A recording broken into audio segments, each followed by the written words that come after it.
Good evening, Metal Faithful. It is I, Mr. Mark Rattledge, your mandated reporter, and frankly, I'm mortified. And this is the Metal Hammer of Doom. Tonight we are reviewing L7, Scatter the Rats. The Rats!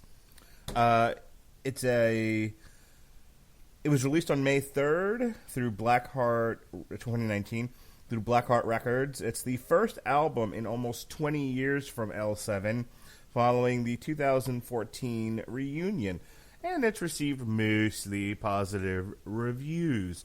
L7 mostly known for the Pretend We're Dead single, also Shitlist and Wargasm from like the 90s, like late 80s, early 90s, somewhere in there.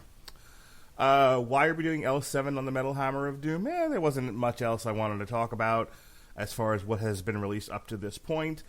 And every now and then I like to go a little punk, a little off the beaten path maybe. Speaking of off the beaten path, my co-host tonight, he puts the extra R in Riot Girl. Ladies and gentlemen, it's Jesse Starcher. How do you do, sir? So what is a Riot Girl? I saw that in a couple of the reviews that I was reading, and I was like, is this a punk thing, I assume? What's a Riot Girl?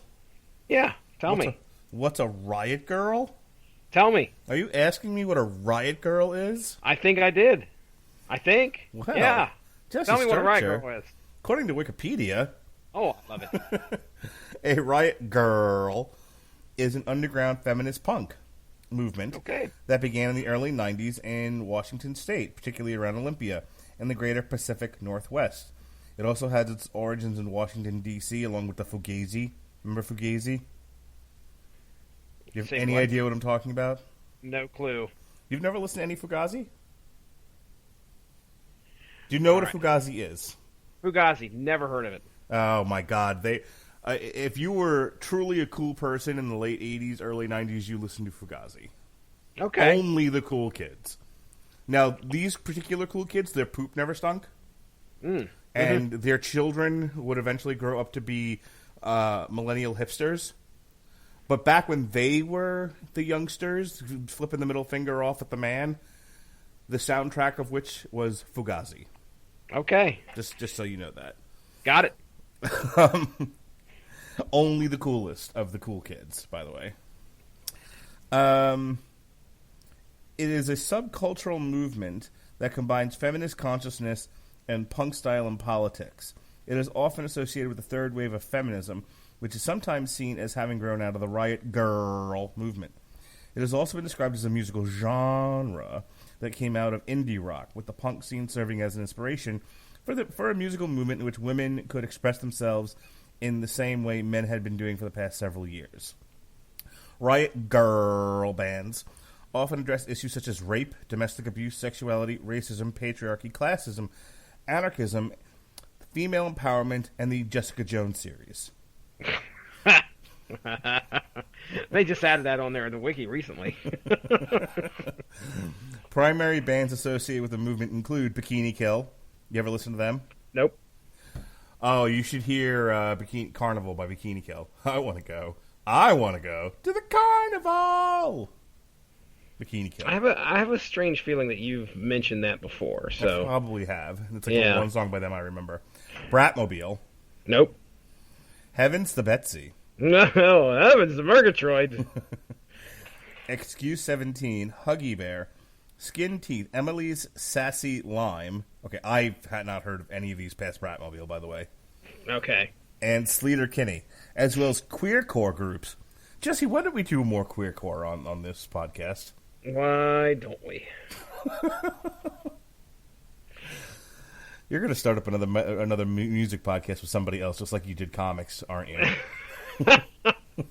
Yeah, well, I'm going to call it the more metal Hammer of Doom. even metaler. Even metaler Hammer of Doom. Queercore groups like Team Dresch and The Third Sex. Nope. Never heard of them. Have I ever told you, I know I have, that punk is quite the blind spot in the old repertoire? Yeah, I get it. I'm blissfully ignorant, I guess you'd say, of some of the stuff that's happened in the punk scene. I know it is an absolute core.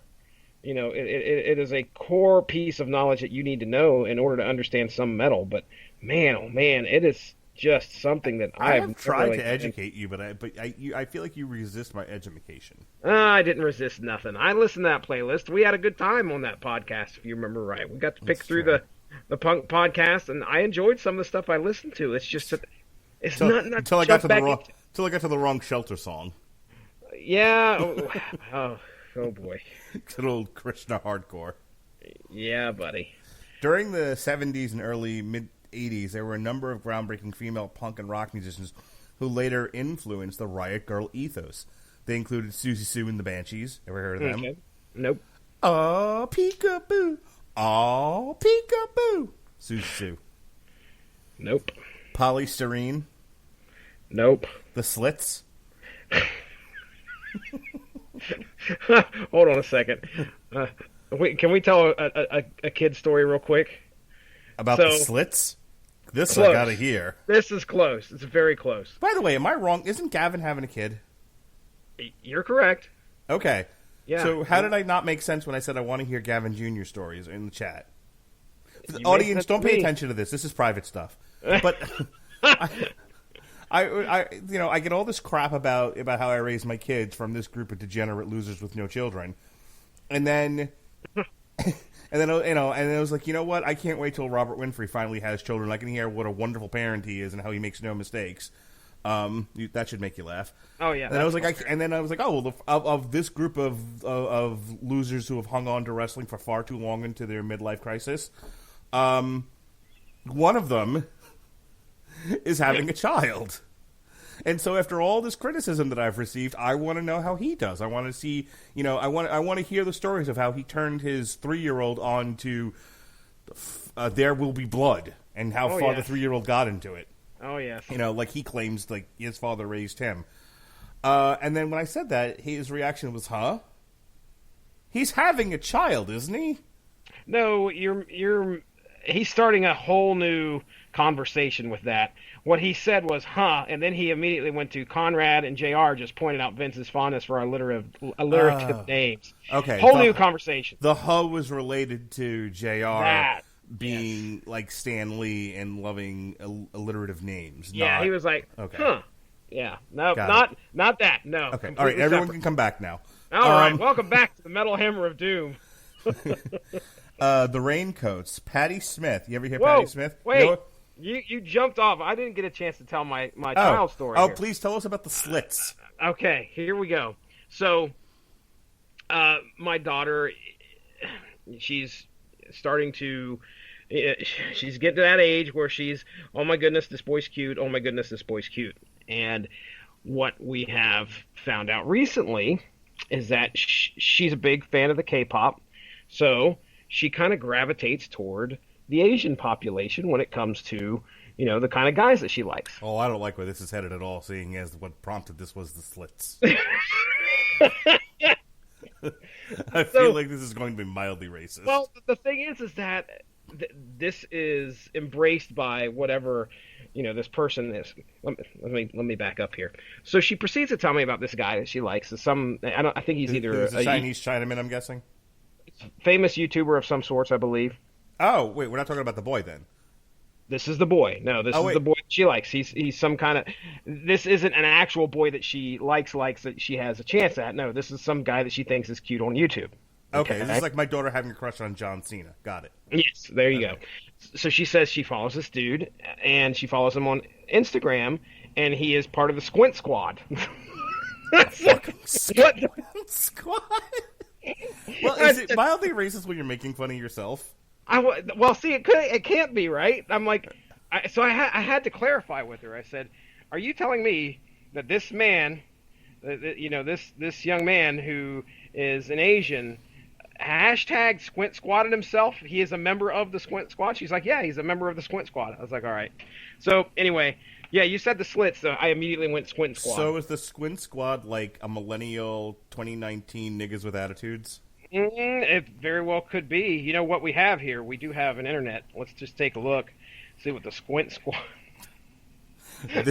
This album is a half an hour long. We're not going to get to it for an hour. At the rate we're going. Squint Squad at Squint Squad on Twitter. 68 best Squint Squad images in 2019. Is it them crashing cars because they can't drive? So anyway, there's even shirts, dude. There's shirts for the Squint Squad. Is there any of them eating cats or dogs? I don't know. What's the racist thing about Asians? You've hit pretty much every one so far. Woo! I got racist Asian bingo. The thing is that the Squint Squad, just from what I'm looking at here, there must be two different things. Has to be, because that looks nothing. Apparently, it's related to Bones. There's no way. I'm too out of touch here, Mark Bradley, to even attempt. I don't think two 40-something old cisgendered white men should be talking about the Squint Squad. Yeah, I'm pretty sure they just made it illegal in Congress. Anyway, speaking of niggas, ever hear Patti Smith rock and roll nigger? You've told me about that plenty of times. Yes, because I've talked to you about the Marilyn Manson cover of said rock and roll nigger song by Patti Smith. That's correct. Well, apparently she was an influence on the Riot Grrrl scene. Oh, well, hey, tying it all back. Chrissie Hynde of The Pretenders. Okay. I know The Pretenders. I've heard of them. Oh, yay. The Runaways, also Joan Jett. Okay. The B-52s. How much B-52s do you know? Probably all the hits. Rock Lobster? Yeah, Rock Lobster. I know Rock Lobster. Love Shack? Yes, sir. The tin roof is busted. Bang, bang, bang on the drum, baby. Little Jack. Lydia Lunch. Exene Cervenka. Kim Gordon. I know that name. Kim Gordon, she was the singer in Sonic Youth, who sucked, by the way. That's unfortunate. Sorry, not a fan of the Sonic Youth. What soundtrack were they on that we covered this year? Sonic Youth? Oh, yeah. I know that it's got to be Judgment Night, sir. Goddamn right. Do you remember the song? It is with. Hold on a second. Is that one of the ones with Cypress? Maybe. Shit, I can't remember. Might have been. I know one of them was like Pearl Jam, and I feel like the other one was the Sonic Youth. And that would have been. I could tell you in just a hot, quick second. There's the two Cypress songs. One I don't like. Well, it ain't bad. And then the other one, the Pearl Jam one, is probably one of my favorites. But anyway, go ahead, keep talking. I'll get an answer. Oot, Neo Boys, Bush Tetras, Y Pants, as opposed to Blue Pants, ESG, Chalk Circle, Fifth Column, Frightwig, X-Ray Specs, Scrawl, and the Anti-Scrunty faction. Anti-Scrunty. Yeah. Anti-Scrunty faction. Yeah. Yeah. No, and no. Okay, well, that's the history of Riot Grrrl in a nutshell. Well, I like it. So here we go. Let's get our answer. Sonic Youth was, yep, I Love You, Mary J. Sugar come by, get me high. You want to hear some? You want to hear some before we actually get to the L7 Scatter the Rats album? Mm-hmm. You want to hear some criticisms about Riot Grrrls? You want to know what's wrong with this group of people? Tell me what's wrong with this group of people. The movement has received criticism for not being inclusive enough. They're not inclusive enough, Jesse. Ooh. God damn. Okay. Well, certainly no. You know, my assumption is no man's going to go like, "Hey, I'm a Riot Grrrl," but it is 2019. It is 2019, so I can't make that assumption. However, it sounds like there's a lot of gatekeeping going on there. Yeah. Against other ladies. That's not, hey. Riot Grrrls are often accused of being separatists. They want to form a life away from men and invent girl culture like Jupiter Ascending. Oh boy. One major argument is that the movement focuses on middle-class white women alienating other kinds of women. Okay, so Riot Grrrls hate blacks. We got it. The criticism emerged early in the movement. In 1993, Ramdasha Bakim, wrote in her zine Gunk. Riot Girls call for change, but I question who it's including. I see Riot Girl growing very close to a very few, i.e. white middle-class punk girls. This is why the left can't win. When the right wants to torch everything and take control, they all band together. When the left wants to, they all fraction off. Oh, wow. Politics and punk rock. Oh, my goodness. Hand in hand. Hand in hand, baby. Musician Courtney Love, who murdered Kurt Cobain, has criticized the movement. They updated that wiki, too. I may have been inserting my own stuff here. Maybe. Musician Courtney Love, who murdered Kurt Cobain, has criticized the movement for being too doctrinaire and censorious. Really? Censorious. She says, look, man, I killed my husband, but you've got these highly intelligent, imperious girls. But who told them it was their undeniable American right not to be offended? Being offended is part of being in the real world. You know, I've never, aside from the fact that she's a murdering whore, I've never agreed with Courtney Love more. Oh, wow. Being offended is part of being in the real world, Jesse. That is right. Like when I tell you that I'm going to open up my jacket so you can come inside me, I'm trying to offend somebody because that is my right and it is their right to be offended. Successful. Successful. She said, I'm offended every time I see George Bush on TV. Oh, well, that's And then she murdered her husband. Well, thanks, George Bush. Well, it's the last thing I'm going to read here because this is now we got to update the conversation. You know what I mean? Okay. Yep. So in January of 2019, Bikini Kill of Carnival fame, not Carnival, the HBO series, but the song Carnival that I just sang earlier. Yeah. I want to go. I want to go. I want to go to the Carnival. Announced that their reunion tour for the first time in 22 years since their last show in Tokyo in 97. The Guardian states in an article on Bikini Kill's reunion that the once underground Riot Girl movement has gone mainstream because of the celebrity speaking out about the topic and the increased attention to the other feminist movements such as the Me Too movement. In the article, Bikini Kill's original drummer, Toby Vale, says that she is frustrated that women are still fighting for what Riot Girls wanted in the 90s. What does Ace reporter and perhaps her sister, Vicky Vale, have to say?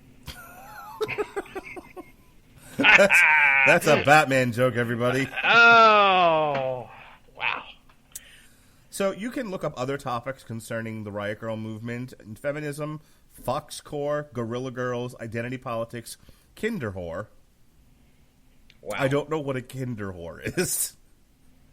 Punk subculture and queercore. Okay. Can we, instead of reviewing this album, just keep clicking on wiki links? Do it. I once, in my head, posited a podcast called Rabbit Hole. You just started out with one thing, and you had to fill an hour with nothing but going to the next thing that it just happens to lead you to. That sounds like something someone might pay for on Patreon. Oh, my goodness. Coming soon to the Rattlegion Broadcasting Network. It's a brilliant. Yes, Kinder Whore was a clothing style used by a handful of mostly female grunge bands in the U.S. during the early to mid-90s. Clothing style? Oh, I think I know what they're talking about here. The Kinder Whore look consisted of torn, ripped, tight, or low-cut baby... Okay, do you remember Courtney Love? She killed her husband, right? Yeah, she killed her husband. But before she killed her husband, she had a I feed into it, people. I feed into it. Before Courtney Love was a murdering, heroin-infused whorebag, she had a particular aesthetic, a particular look. You remember that? Yeah. Remember, like, the doll parts video and shit like that? Mm-hmm. Before she went all, like, Hollywood glam and tried to get into movies and shit, like The People versus Larry Flint, and she sang about Malibu. Remember that? I know what you're talking about. It was before that. So, yeah, she used to wear those baby doll dresses. Apparently that's Kinder Whore. I didn't realize that was its name. That's disturbing. Yeah. Disturbing. Tighter low-cut baby doll and Peter Pan collared dresses, slips and knee socks, heavy makeup with dark eyeliner, barrettes and leather boots, or Mary Jane shoes. It was described as a strong feminist statement. I'm not sure. I'm not sure how dress like a pedophile's wet dream jumps to feminist, but okay. Who am I to judge? I'm just a cisgendered male heterosexual bag of fucks, and I'm fat bearded guy, and I'm fat, and according to my father-in-law, who is also a fat bearded man, I may also be a man-child. Really? Yeah. So, what, are we not growing up here? Who am I? Yeah, comic books and movies. No, look at him. What's he do? Sit in his chair and watch fucking 6 o'clock news. I guarantee it. Gotta watch the news. Not even that. Too busy making money. Man. Dollar bill, y'all. Up in this piece. Dollar bill, y'all. Real estate. All right. Before they shut down this podcast, big business. Big Black business. gold, Texas tea. IBM, I've been moved. All right. Move. That's what IBM stands for. I've been moved. Just as anyone that's worked for the company that hasn't been replaced by a robot or a computer. All right. Fucking hell, man. L7. Back to L7. Mm-hmm. Out of the rabbit hole. So yeah, how much L7 are you familiar with? The hits, baby. Just the hits. That's the hit. All right. That would be the hit off of the great San Andreas soundtrack. Grand Theft Auto, ladies and gentlemen. Not Which was the movie. What? Wargasm or Shit List? That would be. It would be Pretend That We're Dead. Are you fucking kidding me? Nope. I think you mentioned that on the Metal Hammer of Doom Extra. Well, like had we the said, game wrong, I think, but yeah, it's Grand Theft Auto San Andreas. It came out in the '90s, and the other popular songs, I didn't listen to them, which I probably should have, getting into this podcast. But Spotify has, the big hits for the band, and I didn't recognize them. So, all right, yeah, I didn't really listen to much after Bricks Are Heavy. I'll be honest with you. That was their big hit album with Pretend We're Dead and fucking Courtney Love Gasm, and Shit List. Did I mention she murdered her husband? Courtney Love murdered Kurt Cobain. I don't know if you know that. Oh my gosh. Else, the ladies that are showing up here to listen to us review Scatter the Rats are going to fucking flay us. Oh, we are dead on Twitter.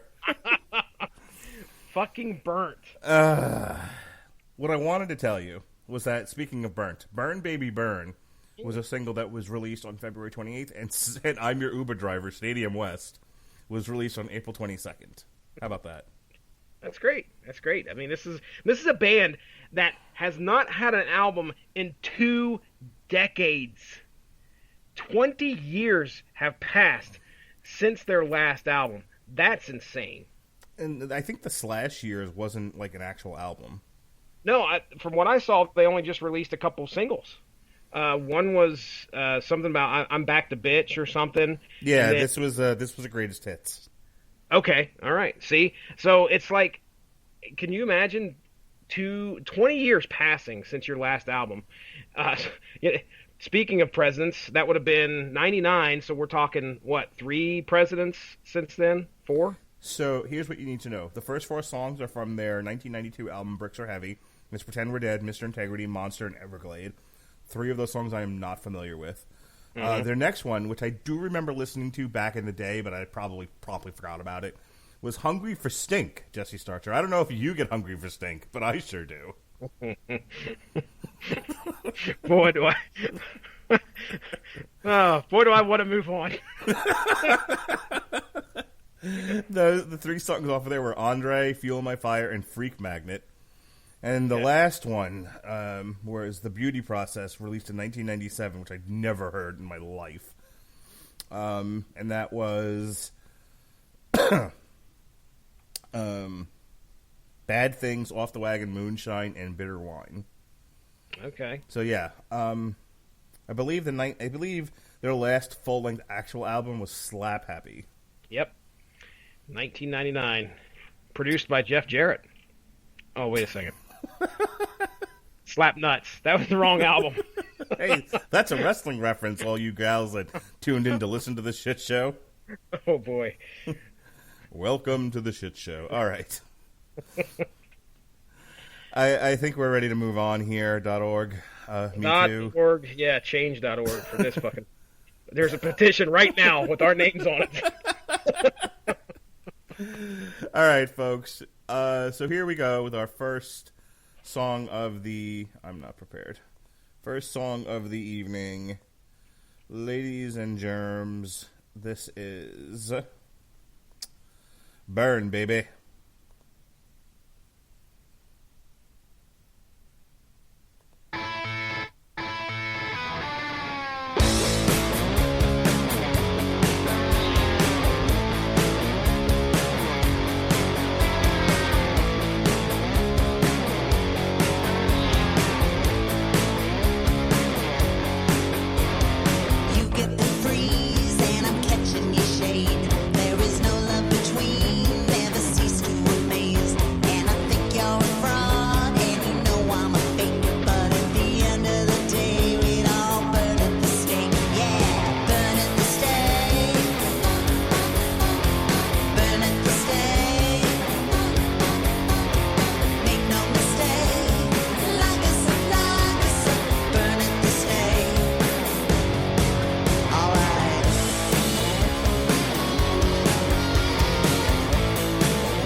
Well, if you forgot what Pretend We're Dead sounds like, that Burn Baby almost sounds like Pretend We're Dead. So good on L7 for making that bridge. There is absolutely a great theme throughout this whole album, and that is, holy shit, it's the 90s again. Yeah. What a throwback album this is. Yeah, there's a lot of... For 2 decades passing, it doesn't feel like it passed for them. I mean, it feels like they actually cut this album back into, like late 99 and just said, hold on to this for a little bit. Yeah, or they've been in a coma for 20 years. Yeah. They just woke up in the studio. Yeah. Maybe that's what happened. Maybe like in 99 they were recording an album in the studio and they got roofied, but like whoever roofied them overdid it. It's just like, well, fuck them, let them sleep. And they slept for 20 years. And they woke up and they were like, we got to finish the album. Yes, sir. So they still think it's 1999. There is some weird, it's just, I don't know. They categorize these ladies as... Hey, watch it. Be feminist forward here, please. I'm kind of worried. Like, am I being inclusive by saying that they're guys? Because, that's kind of... Here's the question you have to ask yourself. What do L7 sexually identify as? Is that on the wiki? Haven't checked.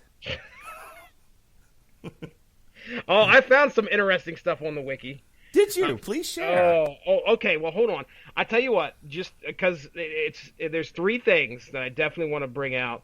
I'll pepper them. We'll go to the next song real quick, and then I'll bring it up. That's fine. So we'll go to Fighting the Crave while you find all the interesting things that about L7, and we'll find out what gender-wise, sexuality-wise, just what do they identify as toasters? We don't know. Fighting the Crave.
Fighting the Crave. I like that one, Jesse.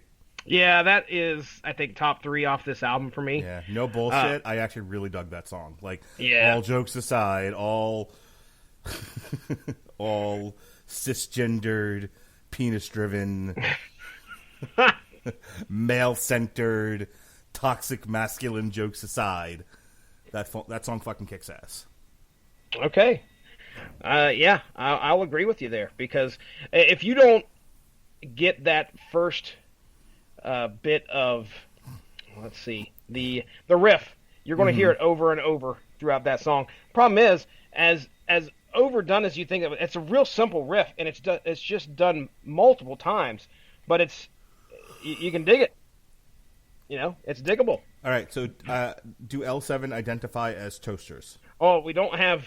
We unfortunately, at least not that I've seen, have the sexual identity here of either any of the band members. However, I'm going to work backwards here, because there's 3 little paragraphs from just labeled under controversy. Okay. Ooh. Yeah. Oh, it gets saucy, sir. But in 1999, the band actually raffled off a one-night stand with Dimitra Plakis at a London gig. Let me jump in here and say that when I told Pat Mullen that we were going to review an L7 album, he objected because somebody in the band threw a tampon at one of the fans. Oh, well, that's how I'm going to wrap things up, because that is the first paragraph here. But we are currently living in a world in 2019 where a female wrestler hit her opponent with a used tampon. Oh, you're kidding. Google it. I'm going to go grab a ginger ale before I vomit. Yeah, you're need something to calm that stomach. Mark has a notoriously weak stomach, ladies and gentlemen. So the thing is that when he first started gagging on one of those Metal Hammer of Doom extras, she actually mid-match reached down into her shorts. Come on now. Now hold on. Let's just Google wrestling used tampon. Let's just take this back, okay? Are we gonna take back the night? We got to take a step back, because one of the greatest stories I've ever read in my entire life about the wrestling business was Bobby Heenan, and I think he's got 2 books out. I think I've read the first one he did, and you will know this story as soon as I start to tell it. He was talking about, I think he was wrestling a match. It had to have been in either the 60s or 70s, okay? Mm-hmm. He was facing some guy who, and I don't think it was him. I think he was watching the match. But one of the workers, his move was the atomic drop, okay? Right. Now, ladies and gentlemen, the atomic drop, you pick your opponent up from the backside, lift them into the air, and then drop their ass squarely on your knee, okay? That's the atomic drop. So the guy that was on the receiving end of the atomic drop was wearing white tights. And in the middle of this match, this is, of course, back in the days of kayfabe, not in the middle of this match. Before the match, he made a decision to put a couple Hershey bars in his tights, okay? So the way Bobby Heenan describes it is that the guy hits him with the atomic bomb. The atomic drop. He comes out of it, and he hits him again. And this brown stain continues to just grow and grow on the dude's pants. Right. All right. So the crowd start losing their shit. They can't believe that this guy is. They can't. No, we haven't got there yet. The crowd start losing their shit, and they can't believe that this guy is actually shitting himself in front of everybody. So he reaches up there, he hits him with another atomic drop. This time he's like laying on the ground. He gets up and he reaches into his pants and pulls out a mound of chocolate. And of course, everybody thinks it's shit. Get ready, get that ginger ale ready. I got it. It's right. It's touching my lips. He puts it up. Everybody's freaking out still. The fans are going nuts. He then sells it. Big time, takes it and puts it up to his nose ever so gingerly, and then sells it like it's shit, and everybody starts freaking out, right? And then, he stops, and he looks down at his hand, and then he puts it in his fucking mouth. Yeah. And people are running for the bathrooms. People are running out of the arena at this point. It's the greatest story I've ever read in my entire life. Is it better than when the time CM Punk had the flu and shit his pants in the ring? Now, see, I don't know that one. Oh, you haven't heard that? You haven't heard CM Punk complain about the WWE? That's one of the things he Wait complained a second. about. I have heard him complain about the WWE. Okay, ad nauseum. Ad nauseum. Amongst the litany of complaints, he talked about being misdiagnosed and undertreated by the WWE doctor, which led to him shitting his pants in the middle of a match. Oh, it was WWE's fault. WWE's fault that he shit himself. Yes. Not surprised. You know, I was a huge fan of CM Punk. Huge fan. So, well, let's leave it at that. Anyway, we'll talk about the tampon thing here. I'm saving that because there's a couple on here. Well, you need to tell us more after our next song. I will. L7 controversies, but we're not leaving this podcast until you have read about the infamous and recent wrestling tampon incident that sent poor Jim Cornette, goddamn pal, into a tailspin. See, that makes me think that there's cherry syrup involved in a tampon. There's no way. Come on now. Nope. Real life. I've seen the video and. All right, just go. Next song. All right. Our next track here off of Scatter the Rats, Prototype.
From like the best song to the shittiest song. Aren't these guys excuse me? Aren't these ladies supposed to be God angry? Damn it, Jesse! These are not men. We don't know what they identify with, and don't you impose your toxic masculinity on them. I blame it on Appalachia. Everybody's guys are okay. I'll fucking walk into work, be 5 girls sitting there, and I'll be like, "Hey, you guys seen this?" Okay, so trust me, it's just a regional thing. You're exalting your male authority over these women. I just want you to know that. Yeah, that's exactly what I'm doing. Have you heard from Human Resources about this? I will soon. Sure, I will. Is that gonna be your excuse? It's like Appalachia, ma'am. And she'll be all right. Case dismissed. Perfect. L7, go. L7 controversy, working our way backwards here. In 1992, Sparks caused a controversy in the United Kingdom when she dropped her pants on live television, appearing nude from the waist down during an L7 performance on the UK variety program The Word. Yeah, but from what I understand, Europe doesn't have the hang-ups about sex that we do. Okay, but you can't just go walking around with your hoo-ha hanging out. Can you walk around with your dingle hanging out? Hey, Homer, I can see your doodle. Someone get Maria Hill on the line. That's a source material joke, everyone. Yeah, you have to listen to the whole network to get these fucking jokes. So, yeah, there you go. Sparks dropping trowel and just walking around. Hey, Spark, we can see your doodle. Here you go. Yeah, I'm not too... I was not up on prototype, not really at all. There No. is a lack of, and this is echoed throughout some of the reviews I saw, a lack of momentum throughout this album. It kind of, Fighting the Crave was nice. I liked it, and then it's just like, okay, let's slow things down. And Right. the problem is, without me knowing what came before, in any of those albums, I can't say that this is atypical L7 or not. I don't know. Well, you would know if you were hungry for stink. Mm-hmm. Serve it up hot on a plate, please. It's a big plate full of stink. All right. So this next one we did a Metal Hammer of Doom Extra for, which we decided was a commercial for Uber. Yes, indeed. It certainly was. This is called Stadium West.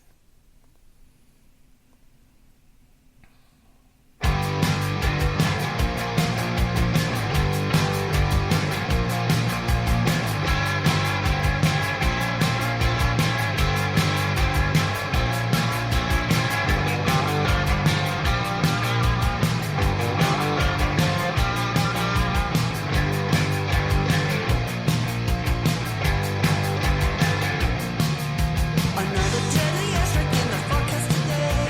I'm your friend, out of Stadium West. Grab your steel umbrella, 'cause it's bound to be spray. I'm your friend, out of Stadium West. Run with your lives, swim for your heights.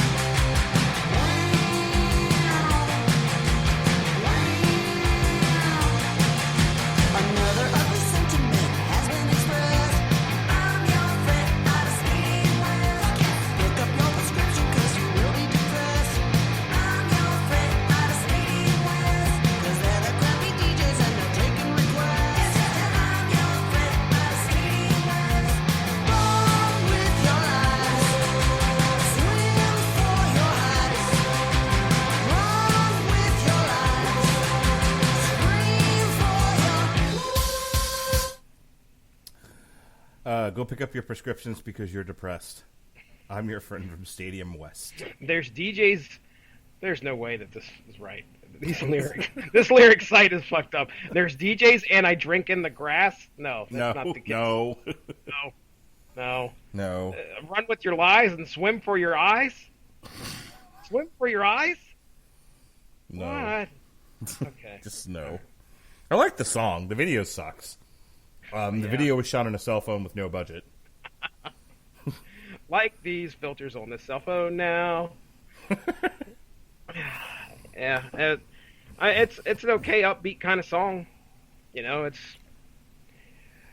there's not much grist for the mill here. It's just like No, sir. I thought you guys were going to try and make a statement. Nope, didn't make a statement with that one. You're just, I mean, it's my notes for Stadium West were like Punky McPunkerson, but even even that is like, I don't believe that's correct because if this is considered punk, this is like the most laid back punk ever. Feels like, you know, it's It's very like mainstream, but mainstream from 20 years ago. again, It's very L7. very L7, very L7. What they're yammering on about, I have no idea. I honestly think that they just took it easy on the lyrics and the and the meaningful song. Look, You know, girls don't like to think too hard. It hurts their brains. Oh boy. Oh boy. Go give us a like there on the Rattleitchin Broadcasting Network Facebook page. Hashtag feminism, hashtag me too. Oh, 10,000 dislikes. Yeah. You bury something on YouTube because they will try it. Yeah, I don't know. I mean, I don't know about taking it light on the lyrics. I just, I think... Dude, wait till we get to this next one. This next one is like... I mean, they're just... Whoever wrote it was sitting in a lounge somewhere. They have to be in their 50s, right? Yeah, they've got to. The band started in the 80s. So my in-laws are in their 60s. My parents are in their 70s. I can only imagine what a punk rock, album would sound like by any one of them. Donita Sparks is 56 years old. Okay, I think a lot of it would be about like Fox News. Pro or con? That's it. Above the age of 50. That seems to be all anyone ever thinks about. Yeah, and if I mean, we have plenty of people that are pissed off about that, and this feels like the group that would be so mad about something that Trump had said. Yeah. But I mean, just from what I saw, maybe there's some shit that maybe their lyric writing is way too over my head, and like I'm not interpreting it correct. They have a song called Wargasm. Yeah. Okay. They have a song it's called not like they're Shitless. It's not like they're strange to this. This isn't fucking Henry David Thoreau, dude. What happened in the last 20 years, Mark, is the question. You know what? I guarantee you they were fucking done with music, and were done for quite some time. And Trump got elected, and a lot of these old, like, you know. Oh, yeah. I think I think a nostalgia thing happened. I think Trump happened, and then a lot of these bands came out and like, hey, we can come out and sell some records on that old Spotify machine. Mm-hmm. I mean, at this point, you put shit up on Spotify, you get your pennies for a click. Dude, Tool, did you see that Tool is actually releasing their whole catalog on all the streaming services here this coming Friday? And the reason for that is in order to promote their new album coming up. Yeah, which there's no room on the schedule for Tool, and I hate them. Well, I'm not asking you to cover them. I'm just telling you, I'm making an argument to support your point. Okay. That's, that's the whole reason they're doing that is right. Because they're coming back in. They got an album they want to promote. Now, the only person buying CDs is my father. Yeah. And they have been avoiding, it seems like it's very hard to find anything Tool related that you didn't straight rip and put on your computer or your iPod. No, but at this point, if you're a musician and you're not putting your stuff up on a streaming thing, then someone is stealing it and you're still not making any money. Nobody is buying records. Nobody. Yeah. Now, I kind of hijacked that conversation. I was looking for, there was a quote off of a review, and it said, this is from RollingStone.com, they're back, they're pissed, and they won't be ignored. Yeah, they will. I don't understand where the anger's at. I mean, what are they mad about? Because they're mad. They're mad. The dude from The Apprentice who talked about grabbing girls when the pussy got elected president. But it's not represented, I think. Which, by the way, can I make a point about that? I mean, fucking Uncle Al. Uncle Al. Hang on. Donald Trump. No one has ever, except for maybe Stormy Daniels, who's a porn star, ever actually accused Donald Trump of grabbing him in the pussy. He said they'll let you if you're famous and if you're rich and famous enough. I just want to make that distinction because there's a lot of like, oh, he does this to women. Like, look, Bill Clinton's the rapist, not Donald Trump. I understand they're from the same era in time, but two different guys, two different problems. So what are they mad about? They're mad about grabbing people in the pussy. That's what they're mad about. Where's the grabbing? Where's the pussy grabbing song on here? Is that the issue? That whatever it is they're mad about is not reflected in the music? Yeah, if they're coming back and they're pissed, I mean, what's the angriest song on here? Maybe they're pissed they got left outside of WrestleMania and couldn't get to their car. Stadium West. Yep. Those jokes are even funny the second time. We've got another looks like seven songs to go, and so let's listen as we go through it. You tell me what's the angriest song by the time we get to the end of the album. All right, challenge accepted. All right, so we'll figure it out. So this next one though, all right, here we go. This is Murky Water Cafe.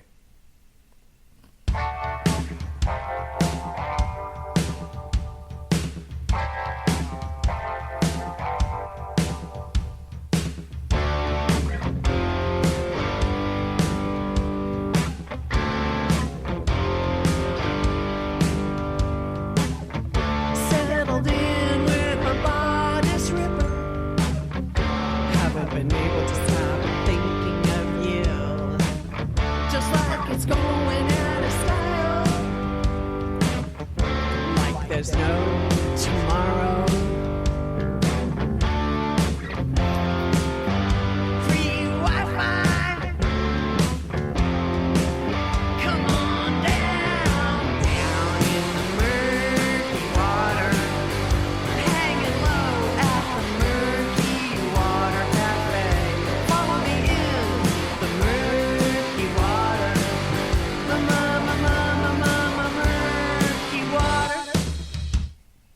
There was something about free Wi-Fi in that song.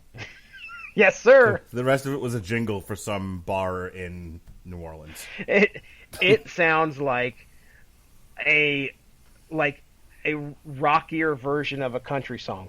You know, kind of like skirting that line. Kind of a oh gosh, what's the country rock fusion? What's the name of it? Help me out here. Country rock fusion. Yeah, no, good fuck. Reverend Horton Heat. Is it the name of the genre, or are you looking for a band name? Genre. Yeah, I don't. I Reverend, have no idea. Google Reverend Horton Heat. Reverend Horton Heat. Yes, and then look up his genre. Horton. I'm not letting the Heat. show go until I get this. Well, we know that. So the Wikipedia has the genre Rockabilly. listed as... Yep, Okay, yeah, it sounds like a slow rockabilly song. I will agree with that. Do you know what rockabilly is, aside from a shitty gimmick that they gave Billy Gunn? Have you... I'm an ass man! Bam, bam. That's an awesome gimmick. Rockabilly, we'll be revisiting that here in about a week with Volbeat, if I remember correctly. Oh, break out your battleship chains, everyone. They fucking... I think it was their first single, was 58 seconds long off that album. 58-second single. You wouldn't believe the amount of irate people on YouTube when they saw Volbeat release a 58-second single. One of our more popular shows, because we fucking ass-raped that last album. It was not good. And We threw it over the pinball machine, for God's sakes. one of the things I'll probably talk about is how formulaic they are. Yeah. Yeah. But anyway, yeah, Murky Water Cafe. It's, So let me tell you about how Rolling Stone is a piece of shit magazine that nobody should read and is about at least 10 years out of date. Okay. Rolling Stones is a useless rag. I wouldn't even use it to wipe my ass with because the pages are, like, glossed over and it'd hurt your ass. You need a softer ply is what I'm telling you. Yeah. I can tell you I've never wiped my ass with magazine pages. No. So I couldn't tell you. But I guess if I'm out, I'm looking for Rolling Stone. Right. Well, I mean, like I said, Rolling Stone's a shit magazine that's not even worth wiping your ass with. Okay. So the fact that they're like, oh, they're back and they're pissed. Look, some poor schmo who, can't pay his rent working for Rolling Stone got paid to write that line. I know it, man. They're not relevant, Jesse Starcher. L7's fighting for relevancy, and for that I will give them credit. The Rolling Stone magazine couldn't be less relevant if it were actually tissue paper. I mean, well, yeah. At least I think I'm looking here just to see. Everybody that makes a living salary, a living wage at Rolling Stone is over 70 years old. Ugh. Yeah. Well, hey, listen. Rolling Stone got it right here when they say the only misstep is Murky Water Cafe. Ugh. So they at least can. It takes shit to recognize shit, I guess. I don't know. Boy. Sorry. That was not a great song. Sorry. I'm sorry. Definitely a jingle for a song down in the bayou, for a cafe down in the bayou with alligators. There has to be alligators. Alligators are involved. Actually, I think alligators are in the lyrics at some point. Come have the frog legs with the alligators at the Murky Water Cafe. Yes, I don't know why I'm doing that to the tune of the Stadium West though. It's just a menu reading. All it is. There's free Wi-Fi though. That's important to millennials. It I've been is. told. That's upscale shit right there. You can't usually find that only just any backwater or murky water cafe. They say you may not have running electricity or clean water, but everybody has a cell phone on Earth. Except for my son. He doesn't. How long is that going to last? As long as I can make it last. Last fucking thing that kid needs is a cell phone. Yeah. Now, he does have some device, though, that he can watch YouTube on, right? Yeah, it's a television. Bingo. The Fire Stick. The Fire Stick. Speaking of Fire Sticks, Oh, goodness. this next song is called Ouija Board Lies. Ouija Board Lies.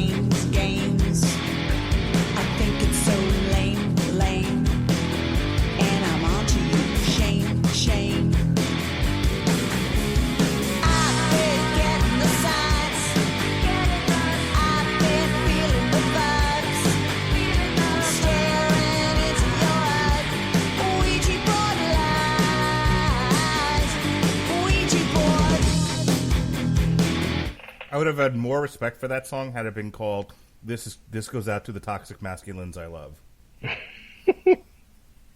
That's your obligatory man-hating song, everybody. Because we lie, Jesse. We cheat. We're like Eddie Guerrero's, all of us. We cheat, we steal, and we lie right to the woman's face. We're like Ouija boards. We lie, we cheat, we Because steal. a Ouija board will actually tell you lies. You understand that? You understand that the three girls at a sleepover moving the fucking needle around are actually controlled and lied to by the inanimate fucking thing put out by like Parker Brothers or whatever? Hey, you looked way deeper in this song than I did. I was paying attention to the lyrics on that one. You should be proud of me. How are they even? I don't even know, dude. Every it's song like, on here should have been called "Don't Grab Us by the Pussy." That's what it should. That's what they should have ran with. why? What do they mean by? Okay, so yeah, right out here at the beginning. Why? You got to tell lies. Right. I'm reading your eyes, like a Ouija board lies. It's typical of women to have to constantly repeat themselves. Like we got it the first time. I don't understand. There's gonna be a line of chicks out waiting outside my fucking in-laws I to kick me right in the dick. Dude, that fucking trail of gunpowder leading that keg should have never been lit because you, sir, have blowed up. You have, oh my goodness, you've taken it to another level. The poor ladies that are listening to this right now. I don't understand it, though. I really don't. I don't understand the correlation or why she's saying a Ouija board lies. I mean, one of the things... Because chicks now are into, like, witches and Ouija boards are kind of a thing in a retro way. So so they wrote a song about how all men lie. 90s. I keep forgetting. Right. So they wrote a song about how all men lie, but they needed a way to connect it to the modern audience, so Ouija boards. All right. Sure. I- That's the criticism of lyric writing. That to me seems like it's very, very apt here. That Do you seems, really think like 50-year-old women are going to be real, hip to the jive? I don't know. I'm looking for a lot more Is- in my punk grunge here. I mean, is there anything sadder than a 50-year-old punk woman? I'm looking more for my. I'm looking for. Let's try this again. I'm looking for more from my Kinder whore. Just, I don't know, man. That's going in the description on Facebook. I wanted more from my Kinder whores. That's never going to make it on the heavy metal group. So we are a little over halfway through this album, and 2 songs so far. I mean, Burn Baby was okay. Fighting the Crave was great. Stadium West is fun, but I mean, really, I'm not impressed. I'm not impressed. This is kind of a meh album so far. Let's see how this next one holds up, shall we? Yeah, where would you throw this particular album? Right in the... Right in the garbage truck.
Get wasted and I'll pick you up in my garbage truck, Jesse.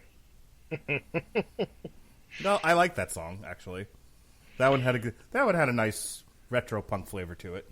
Yeah, Yeah, I would say that if anything stuck out on this latter half of this album, that felt really true to the punk genre. Yes. But again, it's not anything that it's straight from the '90s, late '80s. So you were starting to make the point earlier, and I cut you off because I was too busy making jokes and trying to clarify Trump issues. It's my job here. Ah, yeah. Let's make sure that everybody understands Donald Trump. Look, I'm not saying he's great, and I'm not saying he's awful. I'm just saying here's what he actually said. Here's what he actually did. Okay. That we're aware of. Somebody has to cut through all the BS. Might as well be the former Progressive Conservatism podcast, now known as the Rad Legend Broadcasting Network. I am a truth sayer, Jesse. Truth sayer. You Not may a not soothsayer. Truth sayer. You may not like the truth, but the truth is what I'm going to bring you because I don't give a No. fuck. Don't give a fuck. I don't give a fuck. IDGAF. That's goddamn right. But you were starting to talk about what the hell are they so angry about? Like so, and then you brought up. You started screaming Uncle Al, and then I talked over you. So go. No. Oh well. I mean, that was my defense. Was Uncle Al had an album that was way more angrier. Way more angrier. That's The right. music that Ministry plays is angrier than the Oh, than your typical Riot Girl fare. and I don't know. That's what I was kind of expecting going into this. Was like, okay, they're going to have something to say. It's not going to be, oh goodness, who was it that we listened to? The one lady that's a militant lesbian. I'm a boss, bitch, but I'm a Yes. boss, bitch. Yeah. Yes. OTEP. Okay, so I was thinking, well, we're going to get something similar to that, but this just feels way more laid back. I mean, this particular song we just listened to, it sounds like it's just reading the lyrics. It's a song about her relationship troubles, and I don't know if they're. Because hashtag girls are sad. Well, then again, I don't know if it's troubles. I mean, she says, "My love's like a garbage truck. Get trash and I'll pick you up." A little bit of alcohol involved there. Okay, so apparently she likes to fuck drunks. And who doesn't? I'm raising my hand. But, well, anyway, I don't. You don't run around the streets of Langford trolling for Drunk Strange? No. All I right. know where the spots go. That's sad. I don't do it, but I know where I could. How do you know where the spots are? You just know, Mark Radlich. You drive around Langford enough, you know where the spots are, sir. All right. Got my eye on you, Jesse. Oh goodness. Might Garbage truck. be throwing Drunk Strange in the back of your garbage truck. Let's talk about the top. Next to the comics that you and other junk you fondled. I need to fondle some junk.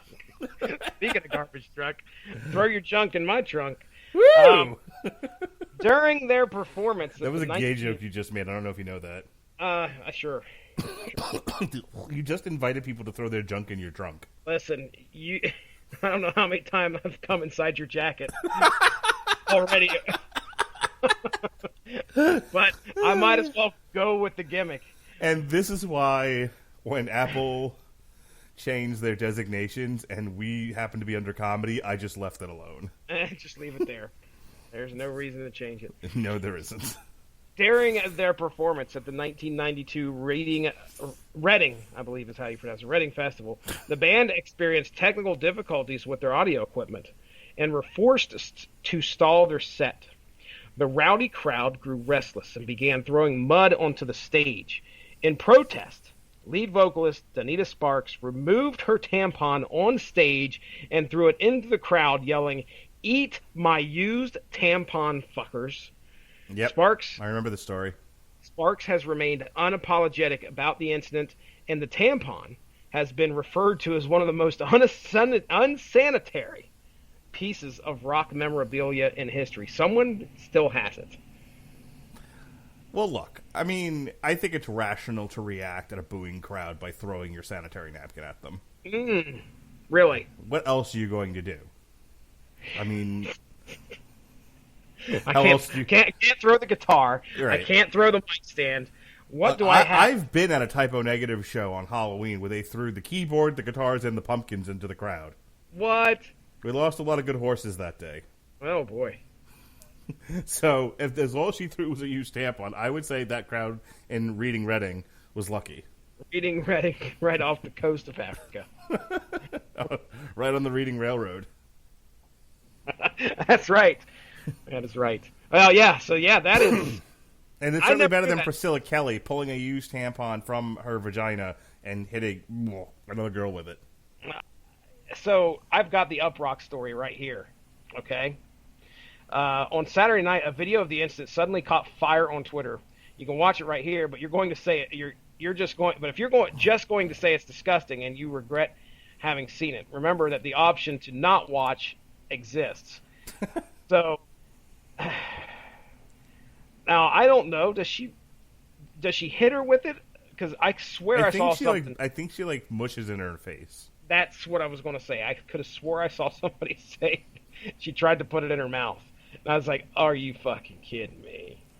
But again, I dare say that this could have been a work they had prepared backstage and just said, okay, look, this is what I'm going to do. Yeah, I don't think she like raped the girl with it. I think they talked about it beforehand, and the girl knew it was coming. It's just gross and unnecessary in wrestling, like Orange Cassidy. We differ on opinions there. So greatly. Bad Boy Joey Janela says that Priscilla Kelly spot was bloody genius. Fucking Yeah. Bad Boy Joey Janela. And then Joey Janela landed on his head. I bet. Oh man! So Priscilla Kelly hits the other girl with the pant. Okay, let's try this again. The tampon spot, and then next thing you know, Bad Boy Joey Janela is trying to figure out why his lips bleeding.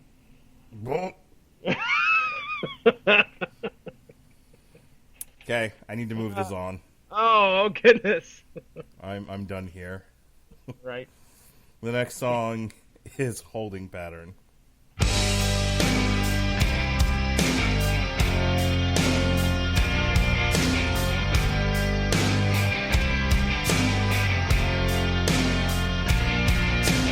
Holding pattern, hesitation wounds. There's big changes coming. I hope they get here soon. Get here soon.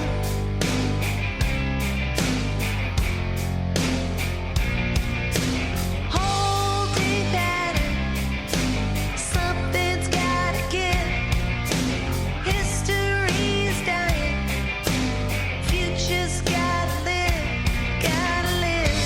Find a way to get paid every day. Start the ride, hold on tight. Take a pill, force yourself in the car. Do it, it's just your life. Oh, Crimson and Clover. Bow, now, now, now, now. Over and over. Bow, Sing it. now, now, now, now, now. Crimson and Clover. Bow, now, now, now, now, now. So- Holding Pattern. Bow, now, now, now, now, now. That episode of Orville. Bow, now, now, now, now, now. Where the guy goes into the cell phone for VR. Bow, now, now, now, now, now. And the girls in a band. Bow, now, now, That was a good now, now, episode. now. It was a good episode. That was a good episode. But I feel like this is the song that band was playing at the time. Yeah. Hey, we talk about how a lot of this movie feels like, or a lot of this movie. Gosh, man, I don't know how fucking late it is, but I swear it's like 1 o'clock. You should quit drinking before the podcast. I can't fucking talk tonight, dude. It's horrible. So, a lot of what you hear preceding that song sounds like it was mixed in the 90s. Yeah. And then Holding Pattern shows up, and it's just like this weird production anomaly on this album. I It's- honestly think somebody said this should be the single that you should release, and they were like, "No, we have vaginas. We're gonna go with Uber Street or whatever the fuck they called it, Uber Street. Stadium West." That was the working title. But we went with Stadium West. Yeah, I feel like this is like one of the ones. What if? Okay, we already talked about the whole roofied, the roofied theory, but what if they've been working on this album for 20 years? What were they, fucking Axl Rose? Hey, you never know. They've been working on this album. They've recorded songs. They have not been working on this album longer than Axl Rose worked on Chinese Democracy, or Limp Bizkit. Fucking Fred Durst has been working on Stampede of the Golden Elephants, Wait, or whatever, Disco Elephants. Gold Cobra was the last album they released. No, I'm sorry. It's Stampede of the Disco Elephants. They've been working on for like a decade. Yeah, not released yet. No. So Keep waiting. Damn it, put it on the schedule.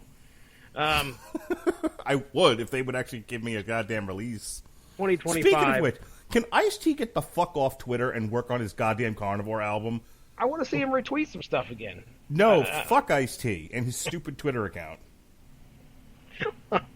I'll say that to his fucking face. He was promoting something there. It was about a month or so ago, and You know what he wasn't promoting? Fucking Carnivore, since they've been working on since 2018. well, damn it. He's 61 years old, dude. He needs to get off of Twitter. The president, him, and 61. L7 all need to get off Twitter. I don't know if L7's on Twitter. Nobody over the age of 30 should be on Twitter. We should maybe just take a look and see if there's any L7 tweets. I will take myself off Twitter.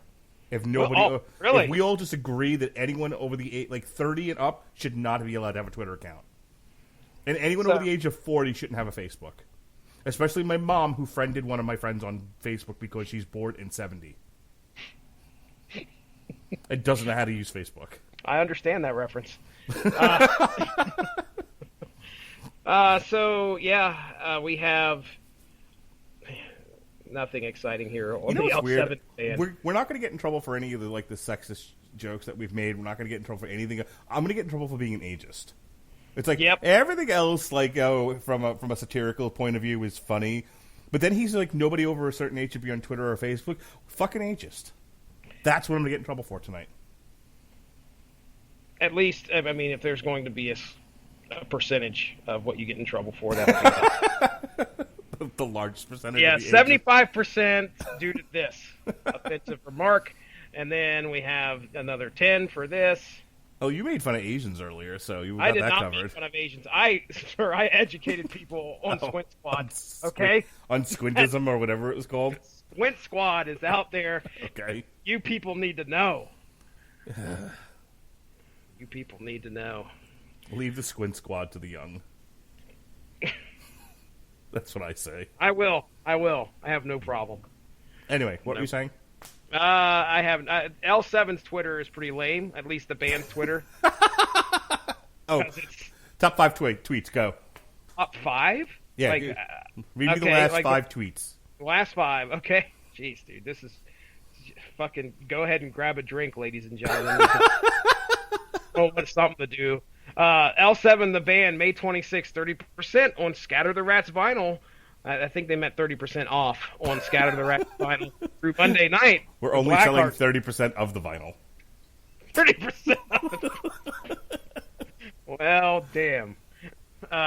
Then we have Thanks Anna Cafola and Dazed and Confused magazine as L7 are back to bitch. So this was back in May 13th. They haven't released any tweets here at all since May 26th. So that's not really their Twitter. It's their whoever's doing their social media managing.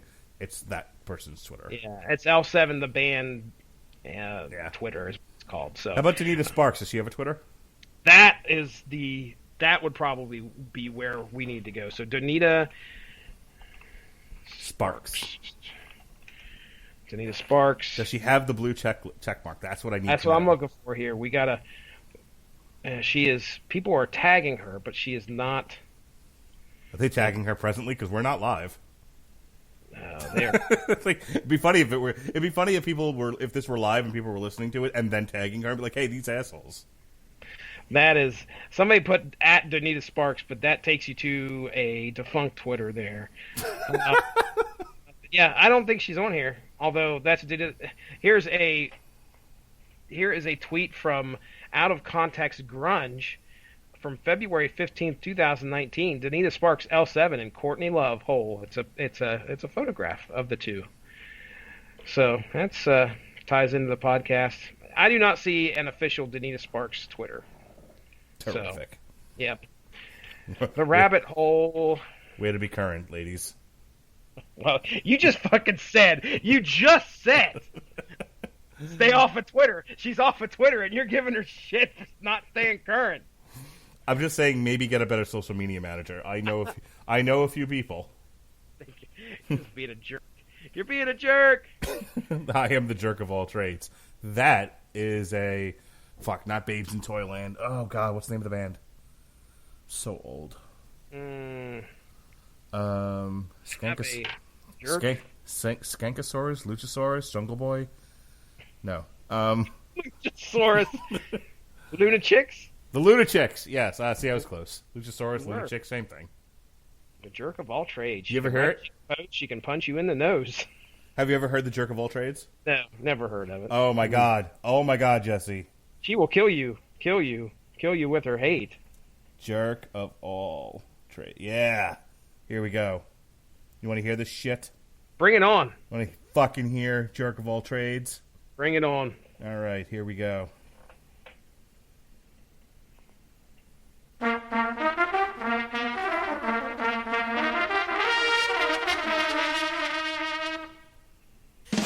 She can sing, she can do most anything. She is a jerk, the jerk of all trades. She can fight, she can bust out your life. She is a jerk, the jerk of all trades. Never, ever, ever, ever, underestimate. She will kill you with her hate. She is the jerk of all trades. She can write, she can pose, she can punch you in your nose.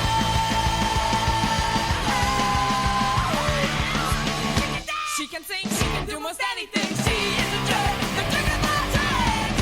She can fight, she can bust out your life. She is a jerk, the jerk of all trades. Never, ever, ever, underestimate. She will kill you with her hate. She is a jerk, the jerk of all trades. She can write, she can roll, she can punch you in your nose. It's the best thing we've heard on this podcast all night. Released in 1995 from Go Kart Records. I saw them in concert. It was one of my... I think I saw them and NoFX play at some fucking hole-in-the-wall venue in New York City. The Wetlands, maybe? I don't know. It's probably been turned into like a Disney store by this point. Stadium West. No. I don't believe the Lunatics ever played at a stadium, West or otherwise. Wow. How great is that song, though? Hey, it's good stuff, man. That is definitely some punk. Yep. There's definitely some 90s chick punk. All right. Sorry, I don't mean to How just call dare you refer to them as chicks? I know. Gosh, go fucking hang your head in the toilet. They might identify as giraffes, in which case it would be more correct to say it's giraffe punk. You know, L7, you ever go to Wikipedia and look at the timeline down there that shows you like the band members and who played with them? And there's like a line graph. Yeah. They have the biggest fucking gap I've ever seen. Bigger than Metal Church? Well, oh boy. If we're comparing gaps, I guarantee you L7's going to win. If we're comparing gashes, well, those are a bit of a reach for me. I'm ashamed. You should be, sir. You should be. I'm going to shut up now because I'm terrible. How about we just listen to this next song? How about that? What do people come here to do? Listen to music. This is Up in the Ice.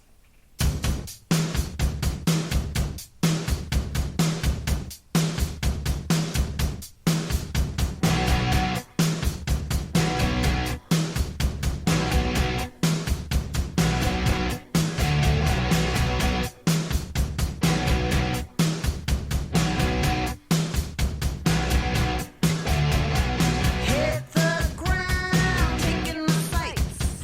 All bow down, 'cause we're up in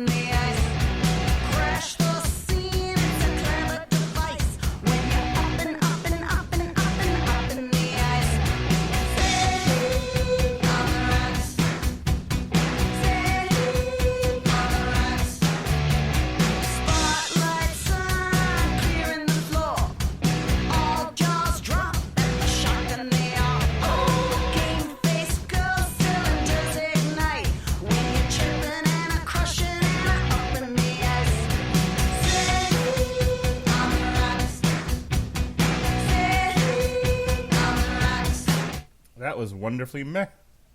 You were mad on that one. I think that if I was comparing it to the rest of what's on this album, this is top 3 for me. It's kinda- all right. It's I definitely dig better this. than some of the ones we hated. Yeah. Oh, absolutely. Absolutely. Again, I don't know. Hey, Blind Guardian, I love what they put out there. Their lyric writing is just some of the greatest stuff. I love trying to figure out what they're talking about. Same with Clutch.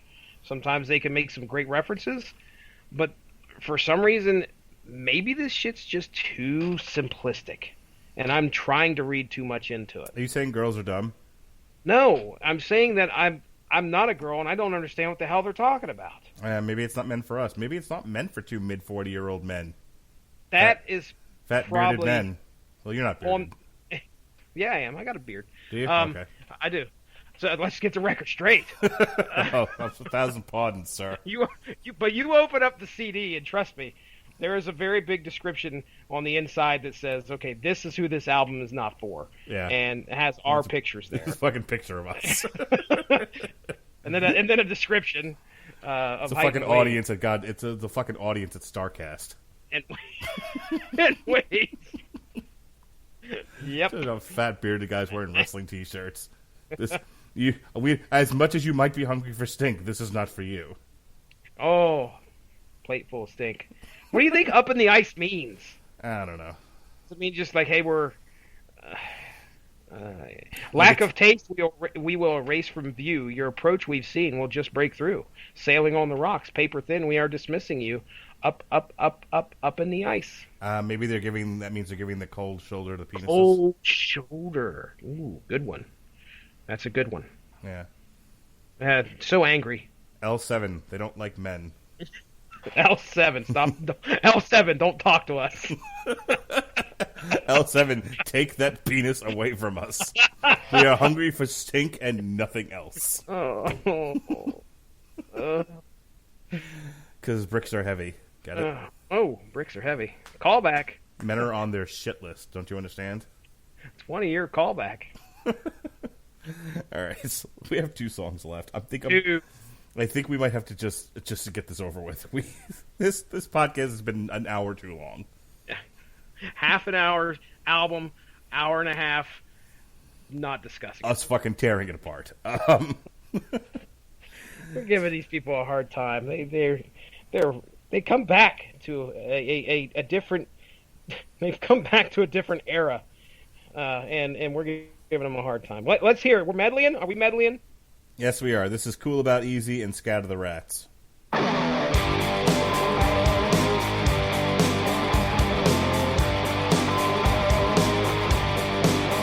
Wear my heart out on my sleeve, wear it like a champ. It's hard to stay positive, standing on a ledge. Sweet and gnarly the city is,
enough of that.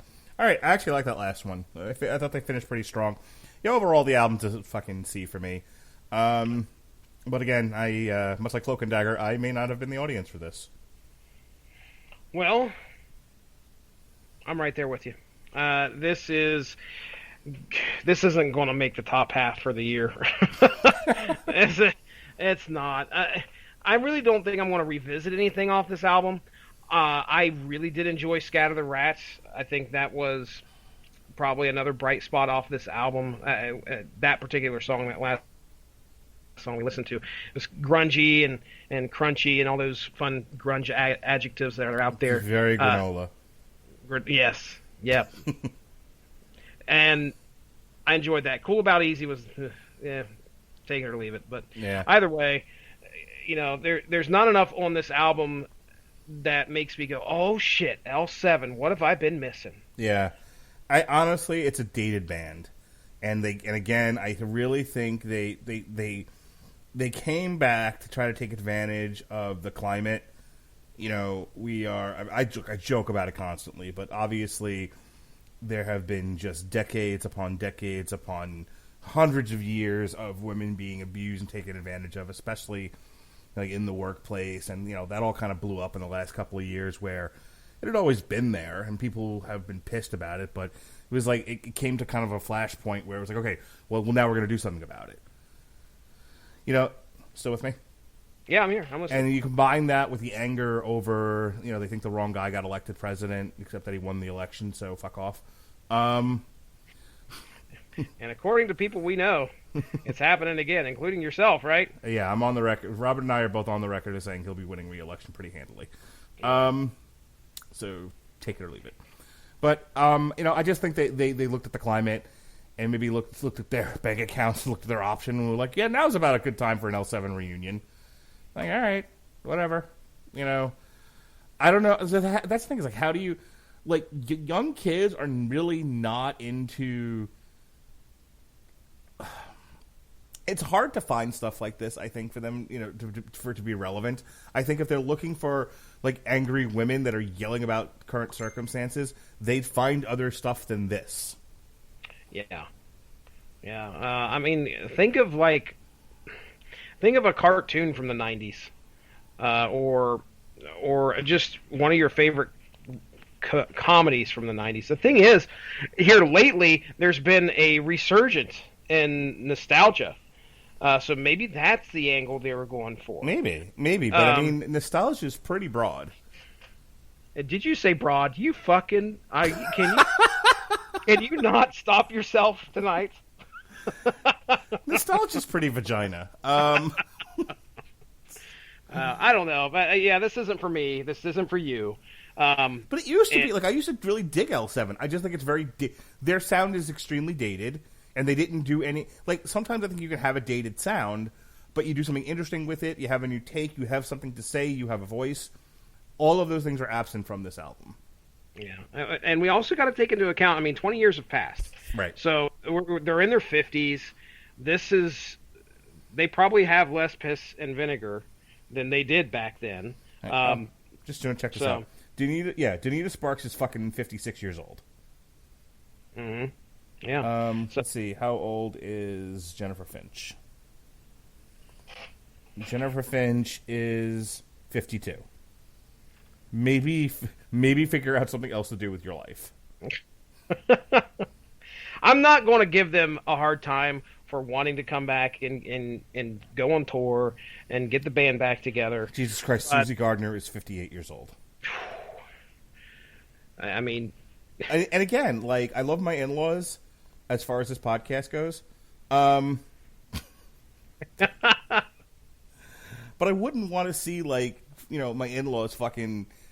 putting together like a punk rock band complaining about the things that bother them. Like, well, first of all, again, it would just be, lyrics taken directly from the show on Fox called The Five. Like, I don't care. It's not relevant to me. It's not relevant to anyone that would want to listen to this. Mm-hmm. And then I think if you're like, oh, well, we're still, like, we never got over the 90s. Like, we're still angry about the shit that was going on back then. and it's just gotten worse, and so that's informing their point of view. It's like, you still There's just sound nothing like a bunch of angry here, though. Well, there's there's- nothing angry. That's yeah. the thing. Well, that you said that before, like OTAP, yeah, she's pissed. She sounds it. Mm-hmm. And as much as we made fun of that album for it being stupid, at least I was sympathetic to her point of view. I was sympathetic to her voice. This, again, just sounds like Sleeping Beauty woke up from a 20-year nap and was like, oh, we pretended we're dead and we're back now. I didn't know it was literal. Holy shit. It's not getting any better than that. Plugs, everybody. Yeah, let's just call it a night. Call it a night. All right, go for it, sir. We pretended that we're dead. I hope somebody was drinking when I said that. It came out their nose. All right, speaking of drinking and it coming out your nose, tomorrow on Trial, myself and Sean Comer will prosecute and defend in that order the follow-up to Pulp Fiction from Quentin Tarantino, the often divisive Jackie Brown. It's one of my babies. I love Jackie Brown. Love Jackie Brown.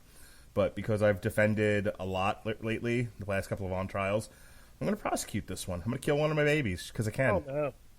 Oh, boy. That's sad. Yesterday, love was such an easy game to play. Myself, Robert Winfrey, and Alexis Hana reviewed Once Upon a Time in Hollywood. What's your take on Quentin Tarantino? You dig him? Do you know who he is? Oh, yeah, I know Quentin Tarantino. I know some super fans that are part of this network, and I haven't watched everything he's done, but I'll never forget watching Reservoir Dogs for the first time in the dorm room at college and experiencing that movie and just watching everything that happened and how, I mean, it was a masterpiece in my opinion. I had a great time watching Reservoir Dogs. So then I looked for more stuff. I think Pulp Fiction released. Fucks her so hard. It's like the first time. It's like she's a virgin all over again. Open my eyes, Mark Radley. Yeah, Reservoir Dogs is the fucking shit, dude. It's one of my really, favorites. yeah, that's up there. Pulp Fiction's great. Four Rooms well, he was just one of the directors He in that. was one of them, yeah. One of them, yeah. I don't really count that as a Quentin Tarantino film. Yeah, you can't. You can't. Anyway, speaking of Alexis Hana, Robert Winfrey, myself, Jesse Starcher, and we went back to the underground bunker where we found Ronnie Adams playing D&D online for some odd reason, and we did DC Hanna-Barbera 3. So go ahead and check that out. If you thought we laughed a lot tonight, you should have seen that podcast. You Lots also of should fun. hear it because it's a fucking podcast and there were no visuals.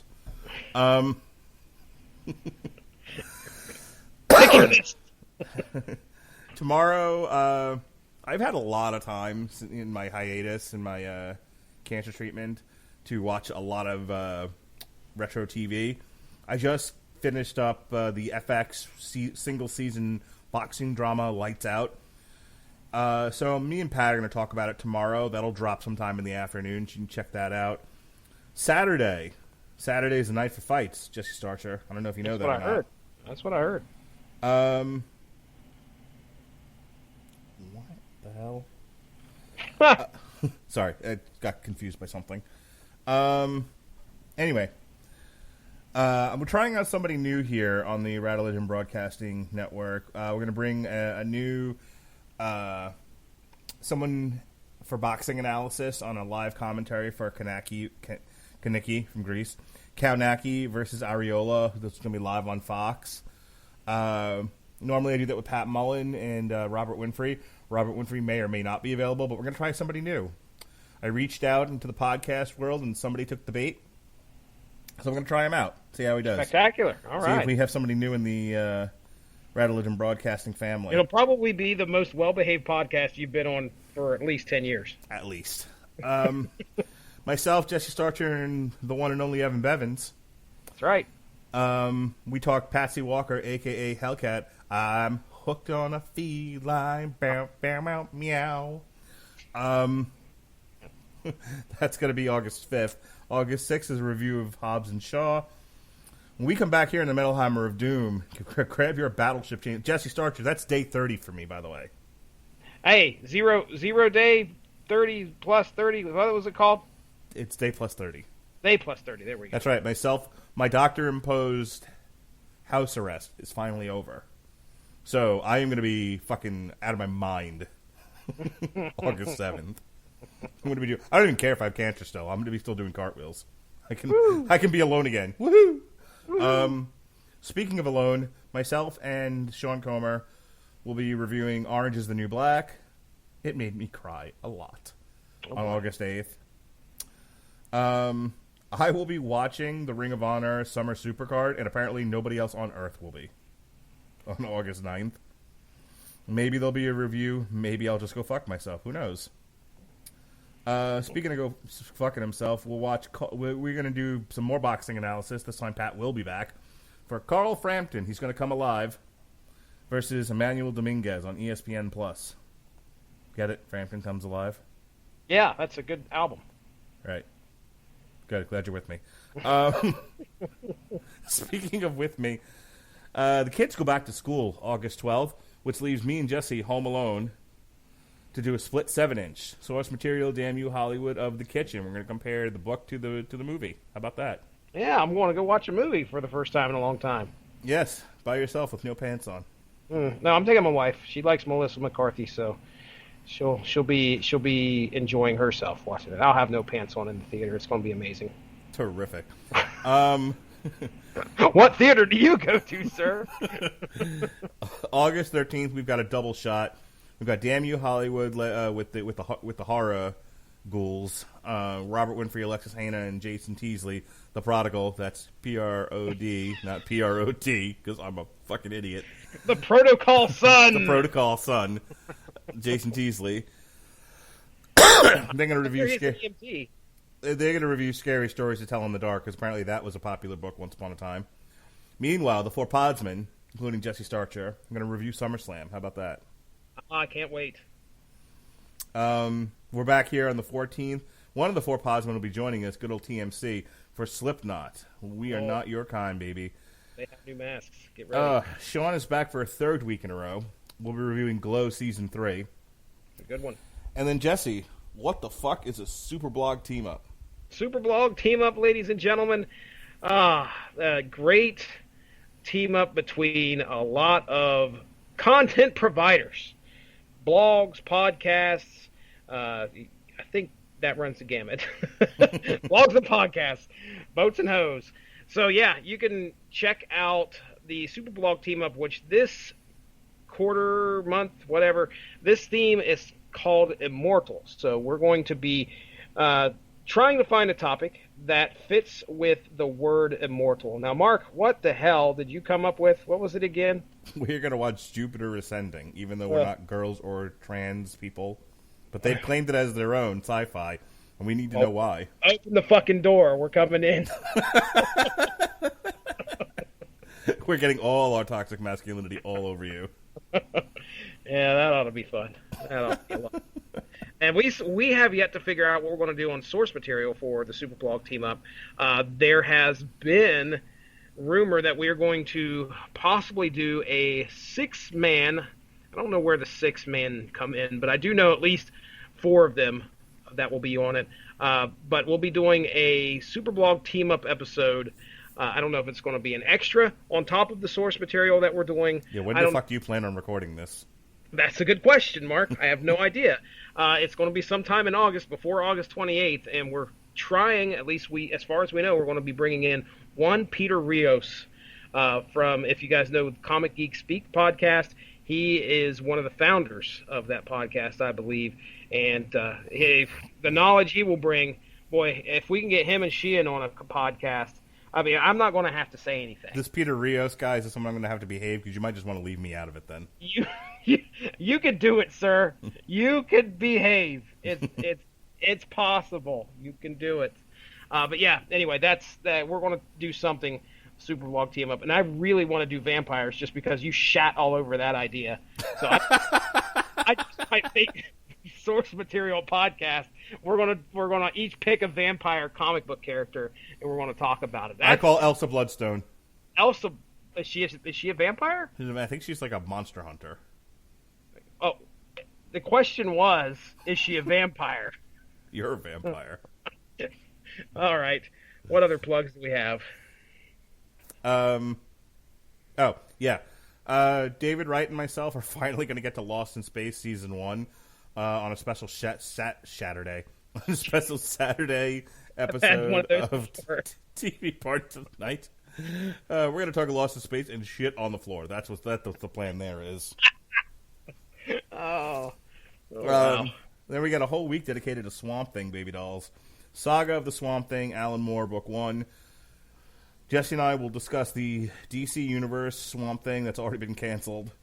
We're coming right back here for some Viotis Moida. It's Moida. Hey, did you know Clue is on Amazon Prime right now? Is it really? Yep, and the only reason I brought that up is because, well, just because. I am your singing telegram. Bang. There you go. There you go. And then, for a fourth week in a row, he can't be stopped. Sean Comer will be doing an on-trial for Swamp Thing from 1982. How about that? Adrian Barbubi. That's right. Adrian Barr stabbed in the boobie. Make sure you say that on there with John. Just recently written into the calendar, myself, Jesse Starcher, and Al fucking Dano. Right. Welcome back, Al. We're going to talk Good Omens from Amazon Prime.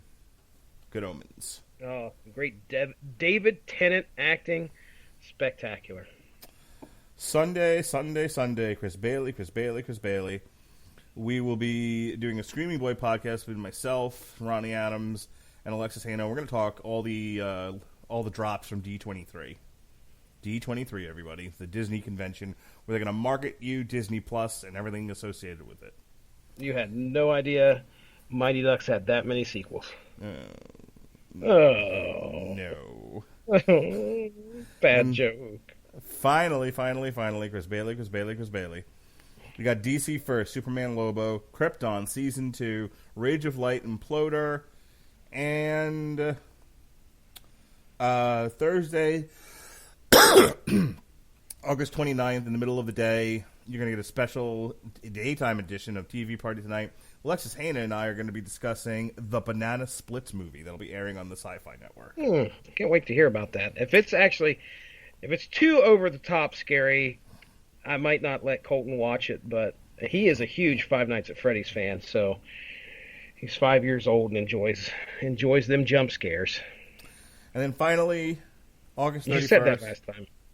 finally, August 31st. Soon as NXT UK TakeOver Cardiff ends, Pat and I are going to do a review of it, and then we'll free you up to go see AEW Zip 'em all the way out. Just added to the card. The title's changed, ladies and gentlemen. All right, All is that the way it? out, Jesse. I'm All the way out. All in, all out. So here we go. Are Mark you Radulich. in? Are you out? Are you in? Are you out? No relation. Get up, get out. No relation. Okay. So, ladies and gentlemen, go give the Radulich in Broadcasting Network Facebook page a like to stay up on top of all the great podcasts that we have to offer.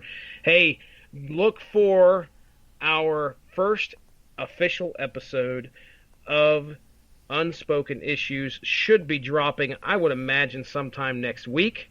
Me and Chris Armstrong talking about some great 90s comics, helping with some content for the UnspokenDecade.com. Our first episode is going to be centered around the first issue of Prototype. Came out from Malibu Comics. We had a fun discussion. So, yeah, watch for that. You've already seen our zero issue pop up in the feed there, probably last week sometime. But yeah, other than that, I think I'm ready to get out of here. I'm going to fall asleep. Okay, real quick, folks, check us out on Podcoin. I mean, for God's sakes, if you're going to listen to us, you should be paid, right? Ugh. You should be paid. Trust me. You should be paid handsomely. So subscribe to the network on Podcoin. Listen to at least 10 minutes of the show, then delete it as fast as you can. You get credit for that shit. Yep. There you go. You can That's save. perfect. You can save those credits, ladies and gentlemen. You can buy yourself a fat gift card. Fat ass. Yeah. All right. Also, I don't have a lot of deets just yet, like the kids say on the Twitter. Yeah. But Rattlevision Broadcasting Network might be going to Patreon. Ooh, We might man. be providing you some exclusive content, ladies and gentlemen. I'm not going to say what it is. Haven't even begun to figure this whole Patreon thing out because I'm fucking 80 years old. You should stay off the internet, sir. I really should. I wish I had money to hire a full-time internet social media manager because then I could not do any of this shit. I hear you. Just wheel me over to a microphone once a day. So I can yell at hashtags. Hell yeah. Anyway, it was told to me by someone very special to us that someone might actually pay for this hot garbage. So we're going to figure out Patreon, and we're going to figure out some exclusive content to give all you wonderful people who might want to pay for it. So look for that sometime in the near future. All right? All right. Yeah, let's get out of here, Mark. Let's get the fuck out of here, Jesse. The fuck out of Dodge. Oh my god, this was almost 2 hours. Fuck me. Good night. Be well. Be be well. Be safe, and for the love of God, behave.